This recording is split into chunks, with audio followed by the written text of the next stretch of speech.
Hello everyone, TDS return filing की first quarter की due date for financial year 26-27 की 31 जुलाई है। तो आज के वीडियो में हम लोग डिस्कस करते हैं कि हम लोग टीडीएस का return as per new income tax कैसे फाइल करें। तो जैसे आप देख सकते हैं कि प्रोटीन की यहाँ पे आपको न्यू यूटिलिटी अवेलेबल रहेगी आरपीयू वर्जन 1.1, वो आपको डाउनलोड कर लेनी है। तो जैसे आप यहाँ पे डाउनलोड करेंगे तो आपको यहाँ पे ये एक्सट्रैक्ट करना है। तो जैसे कि अगर आप सैलरी का अगर पेमेंट वगैरह करते हैं टीडीएस का तो 138 फॉर्म फाइल होगा। एंड सैलरी के अलावा अगर आप कुछ करते हैं जैसे कि payment to contractor, professional fees या कमीशन एंड ब्रोकरेज के लिए, तो 140 जो है वो फाइल आपको करना रहेगा। तो आपको यहाँ पे क्लिक टू कंटिन्यू करना है अगर आप फर्स्ट टाइम ही फाइल कर रहे हैं। तो जैसे ही आप यहाँ पे क्लिक टू कंटिन्यू करेंगे तो आपको यहाँ पे ये ओपन हो जाएगा। तो आप देख सकते हैं पार्ट 1, जिसमें आपको बेसिक आपके जो भी आप कंपनी है एलएलपी वगैरह उनकी डिटेल्स डालने, जैसे कि टैन नंबर है और टैक्स ईयर अभी आपका स्टार्ट हुआ है तो वो टैक्स ईयर ही रहेगा। तो 26-27 सिलेक्ट करना है। Type of deductor and particular of deductors में आपका जो भी कंपनी एलएलपी या कोई इंडिविजुअल वगैरह उनके नाम वगैरह, उनका एड्रेस वगैरह सब मेंशन करना है। फिर कौन पर्सन फाइल कर रहा है, जैसे कोई डायरेक्टर कर रहा है, पार्टनर कर रहा है, तो उनकी डिटेल्स वगैरह आएगी। और ये बेसिक डिटेल्स है जो आपको फिल करनी है। देन चालान, तो आपको चालान जो है वो चालान की डिटेल्स आपको डालने की रहेगी। तो जैसे कि अगर आपका कोई भी आपने जो चालान वगैरह किया होगा तो आपको चालान की डिटेल्स वगैरह जो है वो आपको यहाँ पे डालने का रहेगा। तो जैसे चालान में आपका बेसिकली आपका जो पूरा चालान है वो आपके क्वार्टर, आपने हर मंथ का चालान पे किया होगा तो आपको चालान का आपका चालान टैक्स कितना डिडक्ट हुआ है, उनका BSR code, date of deposit, then challan number वगैरह। तो ये सब चीजें आपको यहाँ पे डालनी है। एंड देन उसके बाद एनेक्शर 1 आता है जो मोस्ट इम्पोर्टेंट यहाँ पे एनेक्शर है, जहाँ पे आपने जितने भी, जैसे कि हमने 3 चालान फाइल किए थे अप्रैल में और जून के, तो उसके जो भी चालान में जो भी उसमें डिटेल्स रहेगी, जो जो मतलब आपने पर्सन के टीडीएस वगैरह डिडक्ट किए हैं तो उसकी डिटेल्स जो है आपको यहाँ पे डालने की रहेगी। जैसे कि फर्स्ट चालान का अगर हम लोग देखते हैं कि 17,000 का हमने चालान किया है, तो 17,000 के हिसाब से उसमें आपको जो 17,000 के हिसाब से आपका जो भी उन पर्सन के आपने डिटेल्स डिडक्ट किए हैं तो उसका आपको यहाँ पे डिटेल्स डालनी है। जैसे कि उनका आपका चालान की डिटेल्स तो अपने आप आ जाएगी। देन आपको यहाँ पे उनका पैन नंबर वगैरह डालना रहेगा। देन उनका नाम क्या है वो डालना रहेगा। जैसे कि हमने कमीशन और ब्रोकरेज में हमने टीडीएस वगैरह डिडक्ट किया है तो सेक्शन कोड हमने 1106 का डाला है।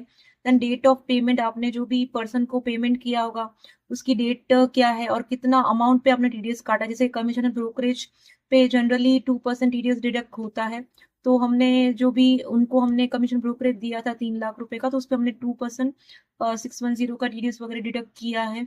देन उसके बाद आप देखेंगे कि टोटल टीडीएस डिपॉजिट कितना हुआ है, टीडीएस का रेट आ जाएगा। देन आपने डेट ऑफ डिडक्शन, आपने मतलब जो टीडीएस आपने कट तो किया लेकिन आपने डिडक्शन कब किया है तो वो भी आपको डेट डालनी रहेगी। तो जनरली डेट ऑफ डिडक्शन और पेमेंट मोस्टली डेट सेम होनी चाहिए। अगर कुछ भी मिसमैच होता है तो आपको एरर वगैरह आ सकता है। और अगर आपने टीडीएस डिडक्ट करना था और लेट डिडक्ट कर दिया, लेट डिपॉजिट किया, तो उसके उस पे भी आपको इंटरेस्ट वगैरह जो है वो पे करना पड़ता है। तो टाइम पे अगर आपका टीडीएस डिपॉजिट नहीं हुआ होगा तो उस पे भी लेट फीस वगैरह लग जाएगी। तो इस हिसाब से आपको जो है ये कॉलम्स वगैरह एनेक्शर 2 में एनेक्शर 1 में फाइल करने हैं। चालान आपको ऑटोमेटिकली यहाँ पे आ जाएगा। वो चालान का जो भी अमाउंट होगा उसके अगेंस्ट में जितने भी आपके जो असेसी रहेंगे उसकी डिटेल्स आपको डालनी रहेगी। पैन नंबर, उनका नेम क्या है, प्लस टीडीएस का अमाउंट कितना है, कब टीडीएस डिडक्ट किया है, ये कंप्लीट डिटेल्स जो है आपको यहाँ पे डालनी है। देन डालने के बाद आपको ये जो पूरी यूटिलिटी एक बार चेक कर लेनी है। एंड देन आपको यहाँ पे आप जैसे देखेंगे तो आपको यहाँ पे क्रिएट फाइल का ऑप्शन आता है।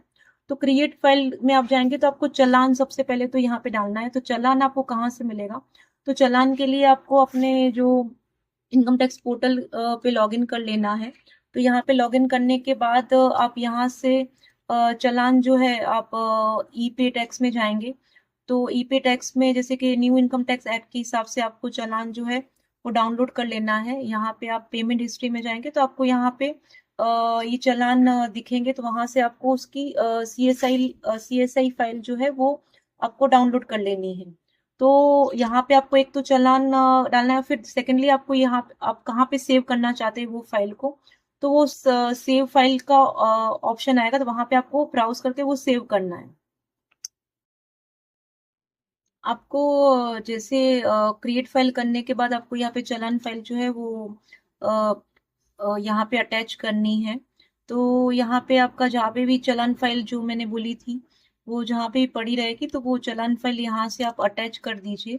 तो जैसे ही आप यहाँ पे चालान फाइल वगैरह अटैच करेंगे और देन आपको कहाँ पे सेव करना है वो भी आप सेव कर लीजिए। तो अगर आपके कोई भी रिटर्न में मिस्टेक नहीं होगी तो आपकी फाइल जनरेट हो जाएगी, FVU फाइल जनरेट हो जाएगी।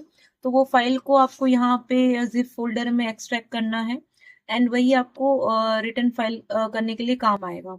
तो अभी हम लोग देखते हैं कि उसका रिटर्न कैसे फाइल करें। तो जैसे आपने वो फाइल अटैच कर दी, तो आपको यहाँ पे इनकम टैक्स पोर्टल पे जाना है, then file income tax form में जाना है। तो as per new income tax act 2025 में आपको जाना है। देन यहाँ पे आपको TDS and collection at source आप यहाँ पे जाएंगे। तो आपको यहाँ पे सिलेक्ट करना है, जैसे कि हमारा आधा दिन सैलरी था तो 140 सिलेक्ट होगा।